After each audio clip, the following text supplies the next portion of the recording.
folks, what we're going to have a look at is what's on the other side of this. This is a bit special, this is. So, as you remember, like, you know, I showed you some of my videos a while back, but getting bored today with not buying anything new or anything. Here it is. Look at that. All back together. It's got Russian marking on the side still.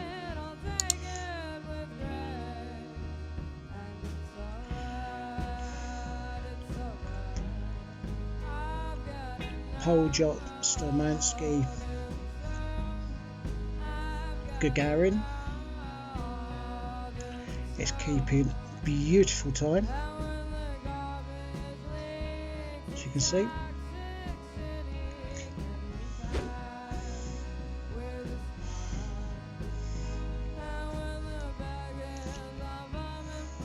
I would have done this a while before, like, you know, just taken off my Ben Nevis. It's a bit of a small watch. Remember, this is, like, you know, very, very old Soviet watch this is.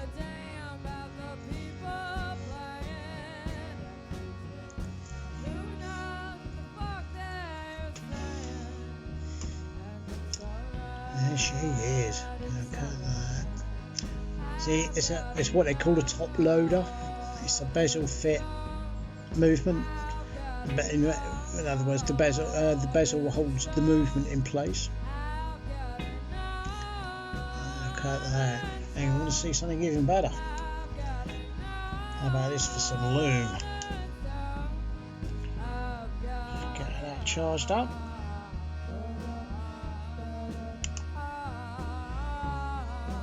How about that? Pow!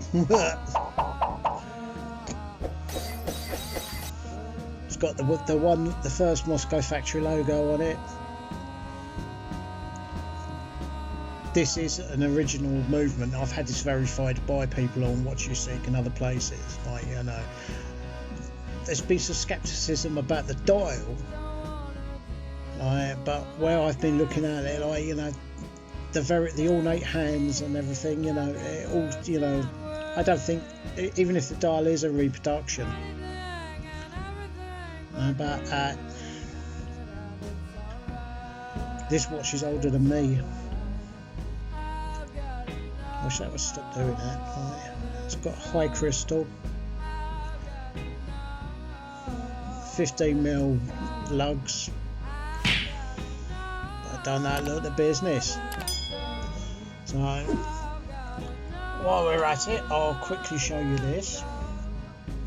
This is a work in progress. This is the Pulsar VD53.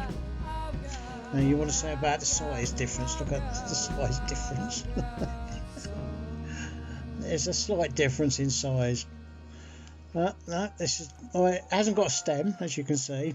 I've got a stem on order and a crown. It's a full chronograph. It's a bit hard to see it working because the minute hand's in the way. But it works beautifully. Right. Of course, being Pulsar means it's a Seiko. You see in the back, details. That's as big as that Ben Nevis, that is. It's on this original leather, thick hide bracelet. I saw this and I thought, I haven't got a nice chocolate brown watch. You know, but there you go, that's catching you up with that. Oh, look at that. It's still slightly glowing as well. I don't know if you can see that.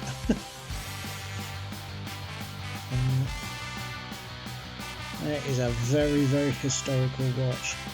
Now, when this watch was made, one of its sisters came off the production line and went into space. That's what the Gagarin means. These were the first watches in space. Long before Omega, long before Rolex or Pulsar or anybody else. You know, this one was in space long before the others even thought about it. There you go. Right, let's go to the up view and we shall carry on up there. So I thought I'd do a different sort of angle, like, you know, tonight. I've been sorting out my watches and everything, as you can see. It's like, you know, all the stuff, like, you know. You won't be able to see the flag at the moment because, like, I had a bit of a mishap with it, like, because unfortunately, like, I woke up and it was like draped over my face. It fell off the wall. You know, it's like I was having a military funeral. And there you go. Look at that. This is pride, the top of my collection. So I'm looking at the prices of these as well, like, you know, like I could probably buy 2 like chronograph, Soviet chronographs for one of these. I'm not sure about the dial, but I do know I have had, like, this is definitely a 1MCZH, CHZ period movement, and the case as well. And I'd love to know, like, on this, I don't know if I'll be able to show you. It's just so old fashioned. It doesn't want to come off my wrist though. Where are they? Try to find where the marks are. It's very hard to see them. I don't know if you can see, there's some very faint scratch marks there, and it's actually something Russian. I don't know what it is. It's like something scratched stuff into the case. It's very faint, but it is definitely there. I shall, like, you know, get the microscope on that. You know, my God, look at that. Just keep a beautiful time, beautiful wine, sets time beautifully. I paid £12 for this, so it's you know, it's just the pinnacle of the collection.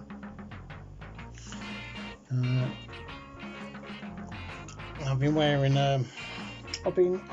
this last couple of days I've been wearing my Gold Invicta. I just fancy something a bit, you know. I thought, well, I've got nothing to do, like, you know, except fiddle about with these watches, and I thought, you know, let's have a look. Let's see what we can do. And basically, what I did was I was like, I just felt round with me, so I just kept pushing down, and then I'd come with my thumb and forefinger like that over it, and it just clicked into place. And it's the same with the back as well. It just clicked into place. Once I felt round it, I felt where it all was there. Right? It just clicked into place. So, you know, this is what's it? It's a 1961. No, I don't know. Right? 1961. Right? You know, that's like 61 years old, 60 years old. Right? You know, it's not my oldest. My Avia and 2 of my Boktoks are late 1940s. Like, you know, I don't know, 1940s, 1950s, 1960s, I don't know. Leave an answer in the thing, you know, but there you go. A bit of Soviet history, a bit of watch history. You know, this is like a true thoroughbred military watch. Poljot Sturmanskie Gagarin 1MCHZ. There you go. Which is the first Moscow watch factory. There you go. Right, well, I'm going to put on his little cushion. So, admire my, like, you know. I'll tell you what, like, you know, the loom on that is pretty good, but the loom on this, it's just astonishing. I don't know if you can see it's looming, like, it's like a bloody fluorescent light. As you can see, the old beard's coming along quite nicely, and you know, I've decided I'm going for the Uncle Albert look, like, you know. But I thought I'd, you know, say hello to Gimli. Hello, Gimli. This is Gimli, by the way. Gimli, Gimli. Gimli, you're on film, darling. So you never work with kids or animals, right? You know, that's what they say. So, Gimli, very rude. You know, what I should do is I should use Gimli's tail as like a watch mask and just put watches all over there. You know, would you like that, my darling? Would you? I don't think people want to see your back end on the film, darling. Gimli. I do apologise, folks, like viewers. Right, there she is, let's see. We can see a Gimli. She decided to come and give us a hug. Well, say farewell, darling. Say farewell. Stay lucky. Stay legal. Stay safe. Double thumbs up. Don't buy Gary a drink because I said so. And well, see you on the next one. Something better next time.